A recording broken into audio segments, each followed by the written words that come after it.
Let's be honest, we've all made mistakes. From a young age, we've constantly been confronted with choices, and in hindsight, we often realize we might have been better off picking the other option. But that's life. You move on, you hopefully learn, and eventually you end up right where you are now, watching a video that you hope is worth your time. Humanity has always grown through trial and error, and the world of anime is no different. Anime has been around for decades, captivating audiences worldwide with stories and visuals that nothing else in entertainment has ever truly matched. Honestly, anime is incredible, and hopefully it continues to get better and better, feeding our ever-rising expectations. Hopefully, because recently there's been a worrying trend. Anime studios and production committees making costly, preventable mistakes that damage or even ruin the series their fans love so much. In this video, we're going to explore how some of the biggest names in anime, from Toei to Madhouse to even Netflix's anime productions, have fumbled in ways that turned promising shows into disappointments. And more importantly, we'll ask, can the industry actually learn from these mistakes? Enjoy the show. Anime, at its best, is simply astonishing. Entire generations were defined by shows like Dragon Ball, Naruto, and Neon Genesis Evangelion. Each era had masterpieces that didn't just entertain, they reshaped the medium itself. And on top of that, anime built one of the most passionate fan bases in the entire world, spanning from Japan to every corner of the globe. But as with all great things, sometimes even the best anime go bad. Anime isn't just about the shows themselves. The industry has branched out into all kinds of ventures, from massive streaming platforms like Crunchyroll and Netflix investing heavily in anime, to merchandise, manga adaptations, and even full-blown live-action experiments. Anime has become a global powerhouse of entertainment. And if there's one medium I dare to call the most creative storytelling force in modern culture, it would, hands down, be anime. It's simply unrivaled. But here's the problem. While I love anime, there's also a part of me, and I know many of you too, that feels frustrated with the industry. Anime studios and committees are fascinating because, unlike Western TV, where one team usually sticks with a single show, Japanese studios often shift their attention to whatever project seems the most profitable at the time. Take Attack on Titan: The Final Season, for example. It's an incredible series, but the studio switch from Wit Studio to MAPPA sparked endless debates. The quality didn't necessarily plummet, but the rushed production schedules and visible shortcuts created a controversy that split fans. On one hand, the anime still shines, but on the other, you can see how constant shifting of resources leaves some projects scarred. And then there are titles that really were done dirty. For me, the clearest example is Tokyo Ghoul. The original Tokyo Ghoul had the potential to be a modern classic, with a dark and emotional story that resonated deeply with fans, but the rushed pacing, skipped arcs, and questionable adaptation choices left the series feeling incomplete and unsatisfying. It's heartbreaking, because I genuinely believe Tokyo Ghoul could have been remembered alongside giants like Death Note or Full Metal Alchemist.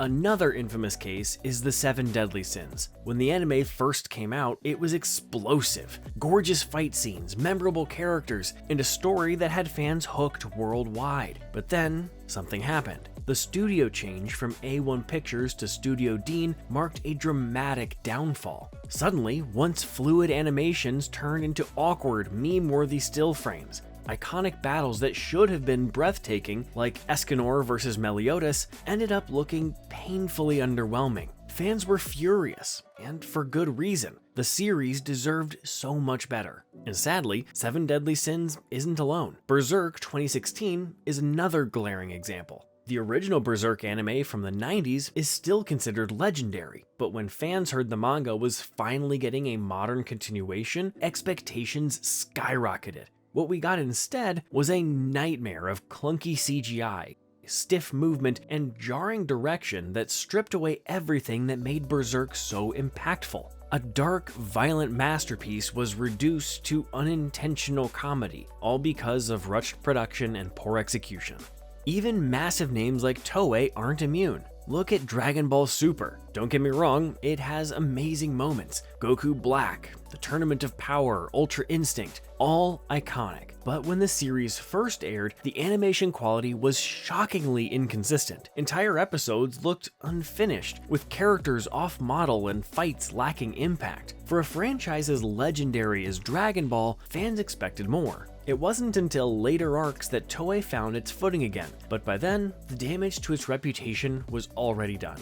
And then there's Promise Neverland Season 2. Season 1 was phenomenal, a tense, psychological thriller that had fans worldwide on the edge of their seats. It had all the ingredients of a long-lasting masterpiece, but Season 2 was a disaster. Entire arcs from the manga were skipped, characters were sidelined, and the pacing was rushed to the point where the story collapsed in on itself. What could have been a generational anime was instead one of the biggest disappointments in recent memory. So why does this happen? Why do incredible anime with loyal fanbases, strong source material, and endless potential sometimes get sabotaged by the very people bringing them to life? Well, the answer is complicated, but if you peel back the layers, it usually comes down to one thing: the business side of anime. Unlike in the West, where a studio might stick with a show for years, Japanese anime is often controlled by what's called a production committee. This is basically a group of companies, publishers, TV networks, toy manufacturers, even music labels, all pitching in money to fund the anime. Sounds good, right? More money, more resources? In theory, yes, but in reality, this system creates a lot of problems. For one, the committee's main goal isn't necessarily to make the best anime possible, it's to maximize short-term profit. That means if the anime sells Blu-rays, boosts manga sales, or moves merchandise, it's a success, even if the quality suffers. Sometimes, studios are told to rush things out just to hit a release window. Other times, they're underpaid and overworked, forced to produce episodes on impossible schedules. The result? Burnt-out animators cutting corners and shows that don't get the love they deserve. And then, there's the issue of studio hopping. When a series changes studios, like Attack on Titan moving from Wit Studio to MAPPA, or Deadly Sins moving from A1 Pictures to Studio Dean, the results can be wildly inconsistent.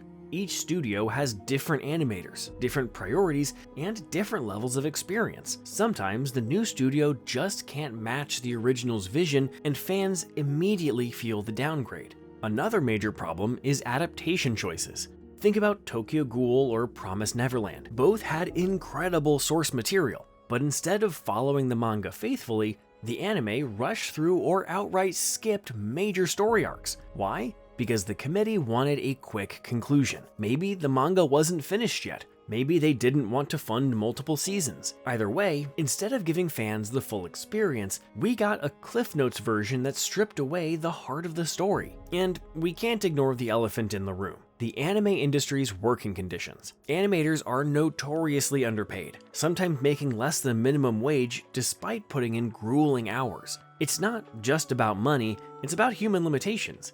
When you ask a small team to animate massive fight scenes on an impossible deadline, of course mistakes happen. Of course quality drops.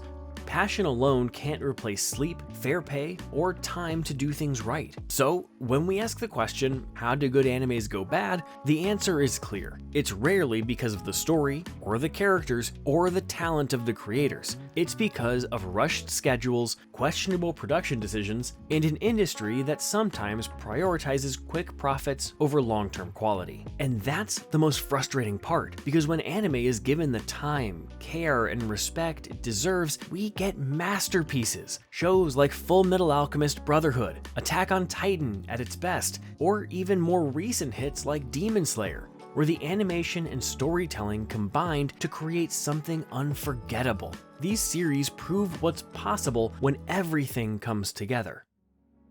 Thanks for watching, and see you boys in the next video.